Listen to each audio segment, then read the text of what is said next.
What's going on, everyone? Thanks for tuning in to another episode of the Ducks Dish podcast. I'm your host, Max Torres, publisher and lead editor of Ducks Digest, covering the Oregon Ducks for Sports Illustrated over on Fan Nation. We got a recruiting-focused episode of the Ducks Dish pod for you guys today. Lots going on in that landscape. Oregon could have some big news on the way. Just got a new commitment today. So we wanted to bring on John Garcia. He's the director of recruiting for Sports Illustrated, director of football recruiting for Sports Illustrated. John, been a minute since we had you on. How you doing? Doing well, Max. You know, it's springtime. We're checking out the next wave of recruits. And like you guys know all too well, up in Eugene, it moves very fast. And we got to get familiar with a lot of new names very quickly. So excited about that always this time of year, hitting the road and just seeing the next wave of top kids we're going to be talking about for a long time.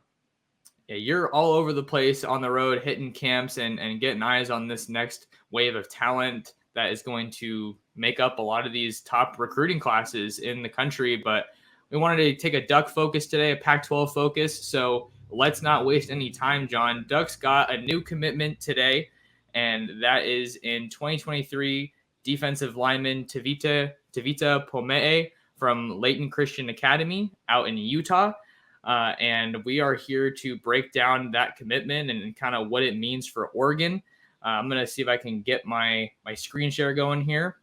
There you go. And just break down some of our initial thoughts, just to kind of give some of my thoughts to start off here. I think that this commitment makes a lot of sense because it is a defensive lineman. I think if the Ducks are looking to pick up steam here, it makes sense that it would be someone on the defensive side of the ball, given Dan Lanning's background and pedigree. And you want to win the trenches. That has been a point of emphasis for him.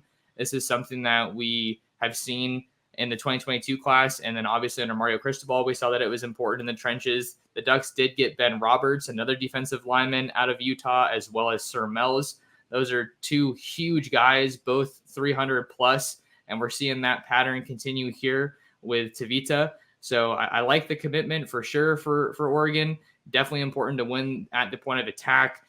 These are some of the bodies that are a little bit harder to find out west, and Utah has been just an absolute factory for offensive and defensive linemen.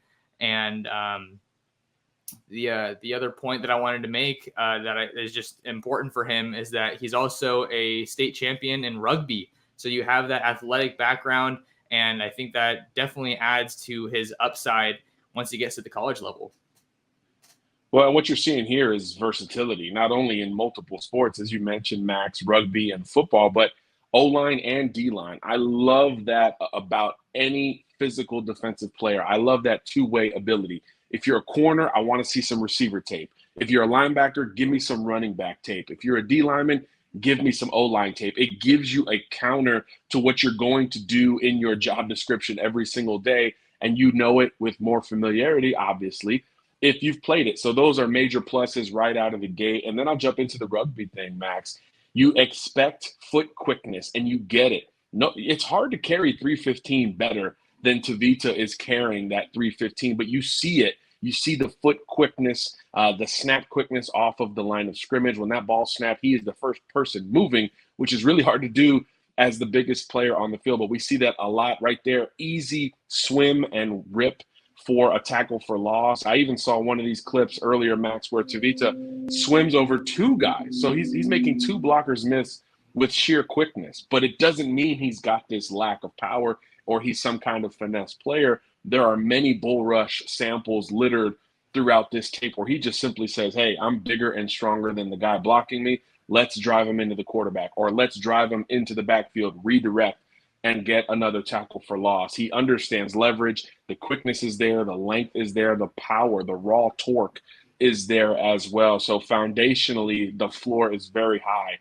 for the newest Oregon Duck. And as you mentioned, in the Pac-12 and what Dan Lanning wants to do and wants Oregon to be, that constant should carry over from the last coaching staff. The trenches are absolutely important. You expect this SEC approach, and that means beef and athletic beef as an asterisk there. That athletic beef is really important on both the offensive and defensive lines. And Pome'e looks like a heck of a steal for the Ducks at this stage because he's one, the more you see, the more you like. So you wonder if that would have translated over to other schools getting involved, a more national type of recruitment at the end of the day. But if you get a commitment early like you did here, you probably prevent that rise from happening, and that awareness of schools like Ohio State or Florida or Tennessee trying to come out west for another big defensive lineman. So good timing, good evaluation, and obviously good execution by Dan Lanning and company. Dan Lanning looking to keep Oregon's presence in Utah going as the new head coach in Eugene. That was something that we really saw take off under Mario Cristobal. Just a couple other Utah natives on the roster. You got Jackson Powers Johnson, who saw some good playing time as a freshman. Jeffrey Bassa was really the success story for Oregon on defense as a true freshman. And then who can forget the Sewell brothers as well? So Utah is very well represented. Just another interesting note with Pome'e, another connection that may have given Oregon the leg up in this recruitment stems from J.R. Moala, the director of recruiting operations for Oregon. He has some family, Eric Moala, on the Leighton Christian coaching staff. So you can never underestimate the value of relationships, as we know all too well in recruiting, John. And the other note that I wanted to add about this commitment is that I don't think he's in the position where the Ducks need him to see the field right away as a freshman. Like we talked about, they've been bringing in a lot of defensive linemen just in the past couple of cycles. You do have to think about replacing Brandon Dorlus once he wraps up his time in Eugene. That was a big bonus to get him back for this season. But Sam Taimani is another dude that really kind of reminds me of Pome'e, kind of a stockier build at like that 6'2", 6'3" range, but still well around that 300-pound range, which is what you want out of these big bodies in the trenches. So overall, I think we agree this is definitely a good commitment for Oregon. Not that there's really bad commitments, but certainly some value here with all the factors that we mentioned. One other thing I wanted to talk about, John, and your kind of analysis of this commitment, you talked about good timing for this commitment. And I want to stay there for a second because a lot of my audience, my readers, Oregon Twitter community, they're having some questions. They're saying, can this staff really recruit? This commitment is the first prep commitment, at least in the 2023 class. There were some late 2022s and some transfers that committed after Lanning got hired. But other than Cole Martin, who committed on New Year's Day, the Ducks have been dead silent until this commitment. So maybe we could get into that conversation a little bit about maybe what real reasonable expectations are with Lanning and this staff. Well, I think if you look at a lot of the transition coaching staffs around the country, there's not a whole lot of verbal commitments outside of Texas Tech. You know, that group is really kind of a niche group in West Texas. I think all 13 of their commitments are from the state. So it's just a different recruiting approach compared to Oregon or Miami or LSU. Even the Oklahomas, USCs of the world don't have a gaudy commitment list from a volume perspective at this point, man. I mean, look, even more stable programs, Alabama's got like 2 commits in this 23 class. So it is a very slow build for a lot of schools. And I think numbers are a really big part of that. You know, there's not many schools that could say, hey, we're going to go take 20 kids right now because we know we can. The spring practices have not yet wrapped up. The portal movement that comes after that has certainly not wrapped up. And there's still kids that are profiting off of that eligibility extension from the pandemic year of 2020. So the roster management is that much harder. So I wouldn't really fret if I was a fan of any program that didn't have a big number of verbal commitments at this time. It's just not something very common. I think 3 or 4 teams nationally have more than 9 verbal commitments at this time. You know, it's a very rare thing. It's a slow build. Everyone's trying to get their quarterback for 23 and kind of build out from there. So I wouldn't really worry about it too much from a volume perspective. It's more about who's in the ball game. Who are you getting on campus? Are you able to have elite kids, you know, paying out of their own pocket to get up to Eugene? And those boxes have been checked, right? Caden Proctor's on his way in a couple weeks. Dante Moore, one of the top quarterbacks in the country, just visited. You know, Richard Young from my neck of the woods in Southwest Florida, he's visiting from across the country. So you're getting elite prospects on campus. And that's really step one. If you're looking to find any tangible discrepancies between verbal commits and schools that don't have much, look at who they're getting on campus. And Oregon is getting about as good a clip on campus outside of the region as any school in the country. That's important when it comes to timing, especially after a transition, obviously, at the very top. Yeah, so it's nothing to fret about too much for fans, of Oregon and other programs. Who knows who we're reaching on this podcast? But there was actually, you mentioned quarterback, and I wanted to go off script a little bit here because I know that you got to see Jaden Rashada recently, and he's, I'd say, at the very top of Oregon's big board right now, among the likes of Jaden Wayne, who's out here closer in Washington, and Mateo Uyunglele. Jaden Rashada is going to be hitting Arkansas this weekend, but you got to see him at Battle Dallas. Just from someone who got to lay their eyes on him in person, how unique of a talent do you think he is? He just oozes arm talent, Max. And there's this quiet California cool confidence about him that pairs with it quite nicely.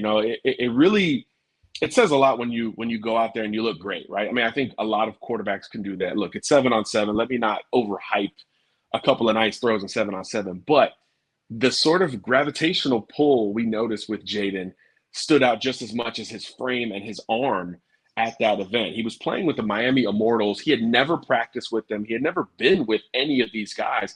And in warmups, he was watching guys' steps. He was watching guys come out of the break. And the receivers were reciprocating that information to him.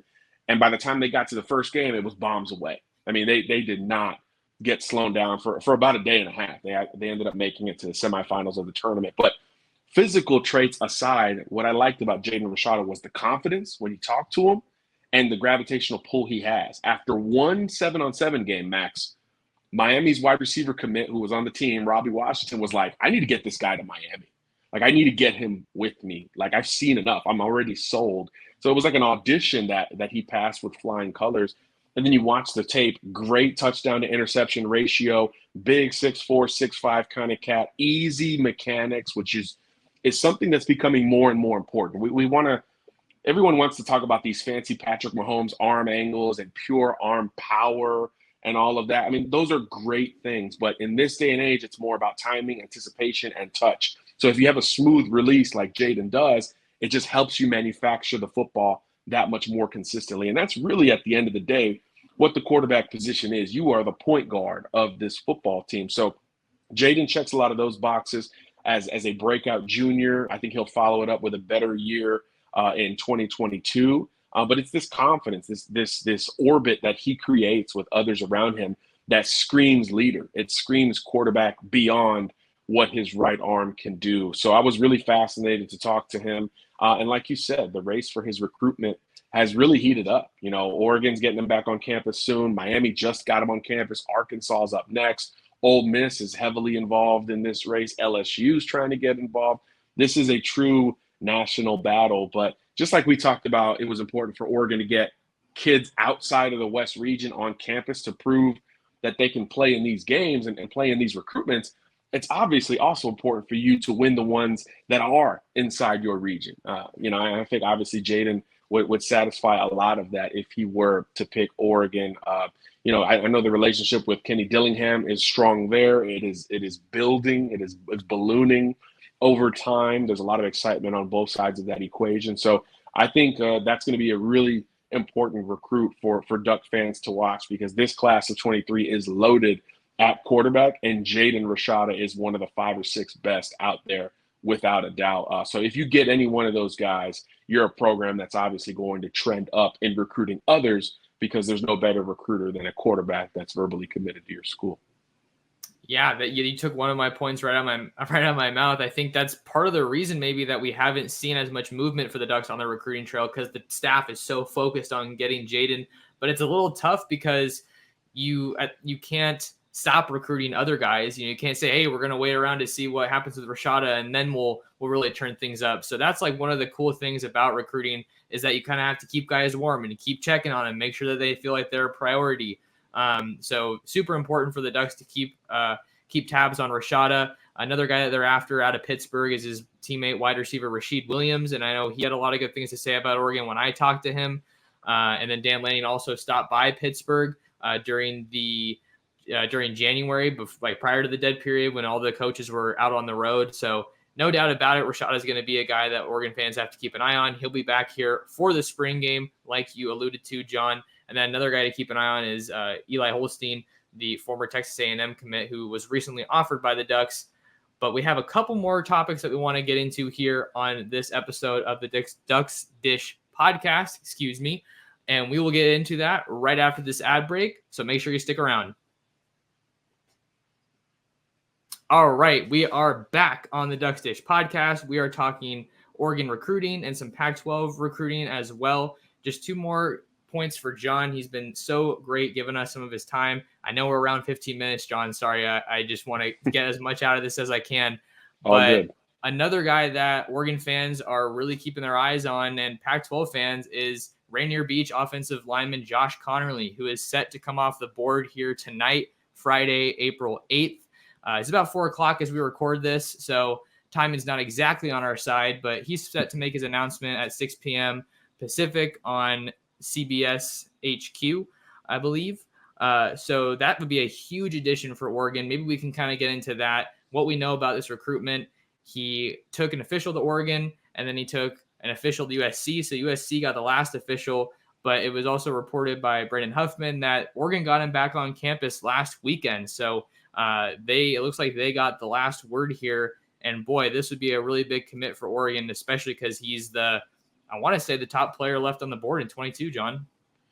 Yeah, he's the only SI-99 recruit yet to make a decision and sign with his college of choice. And for good reason. Josh Conerly is a super athletic prospect. A lot of stuff we said about Tevita at the top of the show carries over to Josh. Very good basketball player, a kid who has not gone all in on football just yet. And even still a top 2 or 3 offensive tackle in the class of 2022. Absolutely taking his time, which I think is really interesting in this recruitment, because he's a kid who 2 years ago could have made a verbal commitment and every school in the country would have been very happy to accept it. But, it tells you how thorough a kid like this is and how much he was focused on other things. He didn't pull any punches about that, no pun intended there. But you see the athleticism, just massive frame, excellent on the move, really, effortless type of movement skills, which is so rare at that size with the wingspan he has. And you love the basketball background, how that translates over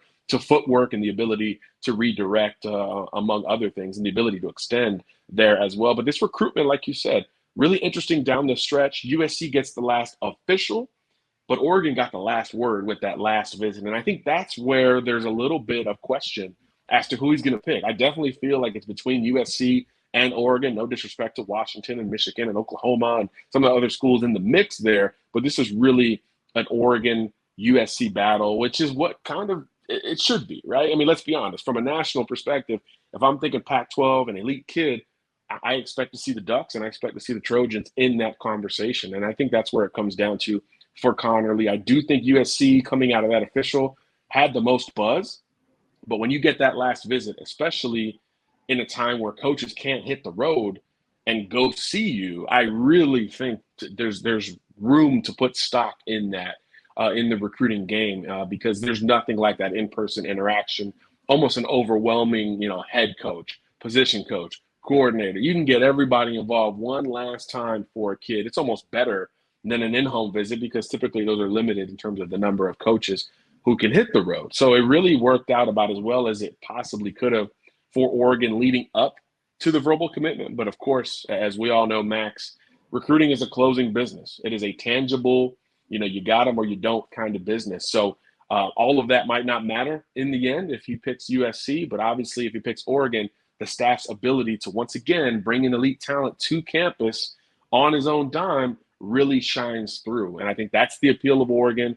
That's the plight of Dan Lanning. That's what he wants to build there in Eugene. That's why he took, let's be honest, that's why he took such a big risk leaving the national champs to go continue the momentum built there at Oregon. So this is part of the vision. And obviously this would be the banner recruit of the early tenure for Dan Lanning should Conerly pick the Ducks. But very close battle, but you can't ever count out who gets the last in-person word. It means a ton to an impressionable teenager, as one would imagine.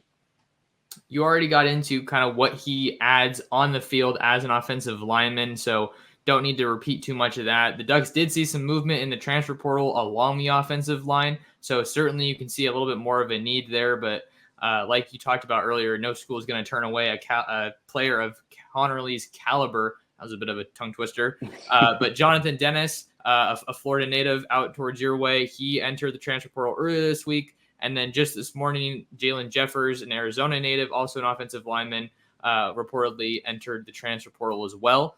So this would be a huge get for Oregon. But the last point that I wanted to get into while I had you, John, was what you were talking about. Top guy out west, you'd expect to see an Oregon, a USC involved. And we haven't seen too many head-to-head battles just yet between these two new head coaches, that is Dan Lanning and Lincoln Riley. I'm kind of just curious to get your thoughts on how this projects maybe, or just what we might see in the future between these two coaches. Well, there's a lot of similarities here, right, Max? I mean, guys that are obviously in their first year as head coaches in the Pac-12, both younger, more energetic, like up to the modern day and age of the game level of experience, and different sides of the ball, right? That makes it that much more fun. Lincoln, an offensive guy. Dan, obviously, an expert, aggressive defensive guy coming up in the coaching ranks. So there's some similarities and some nice contrasts between the two. But like you said, this is really the beginning of what we should expect over the long stretch of time. You know, a California kid, a Seattle kid, a Portland kid, a Denver kid, a Las Vegas kid. We expect that Cardinal and gold, and we expect that flashy Oregon green when these recruiting battles come to a head. And I think that's how, unfortunately or fortunately, depending on how you look at it, that's how these coaches are going to be defined as recruiters. Lincoln Riley obviously has an advantage in experience, and I think with offensive recruits in particular, skill position players, he's going to have that nudge like we've seen over his early tenure at USC, getting some big-time transfers to come in, huge verbal commitments as well. But everywhere else is really where I would look to see how well Dan Lanning is going to compete with Lincoln. Look at the trenches and look on defense in particular. There's a good staff built in LA, but I like this Oregon staff as well, particularly on the defensive side of the football. So I think that's where you can get a better feel of, hey, head to head, who's the better recruiter, or what is different about Oregon this time around compared to USC and its new regime. So the timing is really excellent to start to make some of these comparisons and start to pull some themes between these two coaching staffs. Not a whole lot of head-to-head so far. I think Conerly is probably the first big one, but certainly it won't be the last, and it'll be fascinating to watch. Well, we're going to have to keep an eye on these recruiting battles. Obviously, with Conerly coming off the board tonight, we'll make sure to keep you updated on that commitment over on Ducks Digest. But it should be making this recruiting game a whole lot more entertaining down the line. Oregon and Dan Lanning have certainly loaded up on their fair share of big names in the recruiting game. Tosh Lupoy, a name that many Oregon fans have been really wanting to come to Oregon for quite some time. And then Marshall Malco as well, who comes over from Georgia and Texas A&M, who I might add just signed the best recruiting class ever. So Lanning and a bunch of these other guys are proven achievers. So it's going to be fun to watch. John, we've taken enough of your time, but before we get out of here, wanted to give you a chance to let us know where people can find more of you and any other work that you got going on right now. Yeah, check us out. Free football and basketball recruiting content available for anyone. si.com/college or at SI All-American via all social media. If you're looking for me, I'm at John Garcia_JR. Come holler at me. Right on. Make sure you guys go tap in with John.